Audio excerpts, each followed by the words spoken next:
வணக்கம். இது தீப்பொறி. நான் இனியா சங்கர். இன்றைய வீடியோவில் நாடாளுமன்றம் முதல் வடமராட்சியின் சாலை பிரச்சினை மற்றும் நாடாளுமன்ற உறுப்பினர் அர்ச்சுனா எழுப்பிய 323 கொள்கலனில் ஆயுதம் சர்ச்சை வரை இலங்கையின் 3 முக்கியமான அரசியல் சம்பவங்களை ஒரே தொகுப்பாக உங்களுக்காக சுருக்கி தருகிறோம்.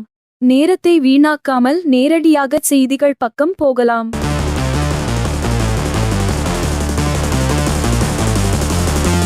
2026 வரவு செலவு திட்டம் 118 வாக்குகள் முன்னிலையில் நிறைவேறியது. இன்றைய நாடாளுமன்றத்தின் மிகப்பெரிய செய்தி, தேசிய மக்கள் சக்தி அரசாங்கத்தின் 2026ஆம் ஆண்டுக்கான இரண்டாவது வரவு செலவு திட்டம் நிறைவேறியது.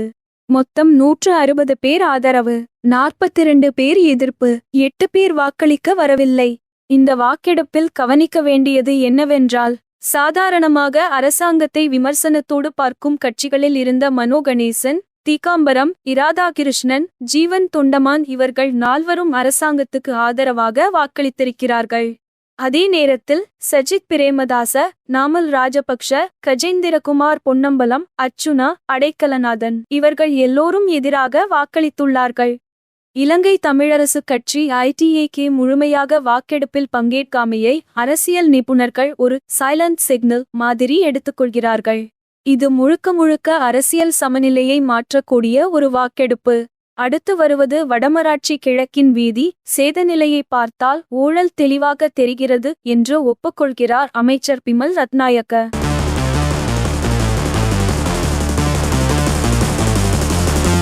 யாழ்ப்பாண வடமராட்சி கிழக்கில் உள்ள பருத்தித்துறை, மருதங்கேணி பிரதான வீதி இப்போதெல்லாம் மிக மோசமான நிலையில் இருக்கிறது.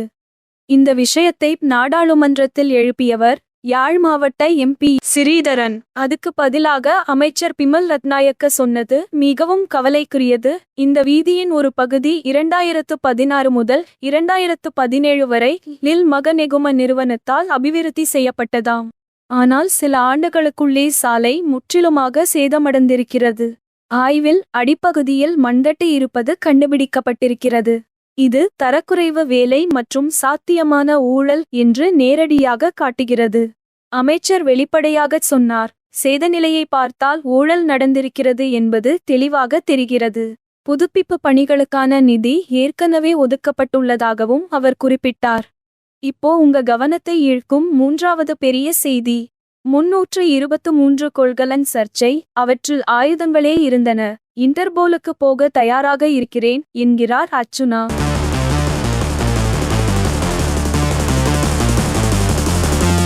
சுயேட்சை MP இராமநாதன் அர்ச்சுனா நாடாளுமன்றத்தில் இன்று ஒரு மிகப்பெரிய குற்றச்சாட்டை மீண்டும் உறுதிப்படுத்தினார். அவர் நேரடியாகச் சொன்னது, அந்த 323 கொள்கலன்களுக்குள் உண்மையில் ஆயுதங்களே இருந்தன. இதை உறுதிப்படுத்தும் ஆவணங்கள் என் வசம் இருக்கின்றன.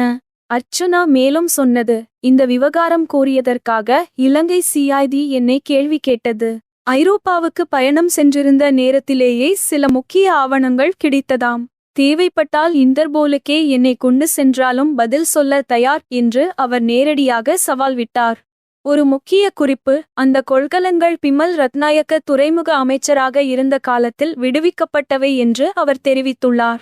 இந்த குற்றச்சாட்டுகள் வெளியில் வந்திருக்கும் நிலையில், யார் அனுமதி தந்தது, எந்த நிறுவனமே பொறுப்பு, என்ன தகவல்களை யார் மறைத்தார்கள் என்று பெரிய கேள்விகள் எழுந்திருக்கிறது.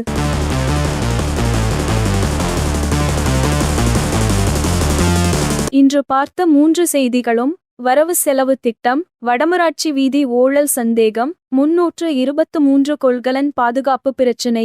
இதையெல்லாம் சேர்த்து பார்த்தால் இலங்கை அரசியலில அடுத்த சில வாரங்கள் மிகவும் சூடானதாக இருக்கும் என்பதற்கான ஆரம்ப சிக்னல்கள் தெரிகிறது. இது உங்கள் இனியா சங்கர். வீடியோ பிடிச்சிருந்தா லைக் பண்ணுங்கள், ஷேர் பண்ணுங்கள், சேனல் சப்ஸ்கிரைப் செய்ய மறக்காதீர்கள். அடுத்த வீடியோவில் சந்திப்போம். நன்றி.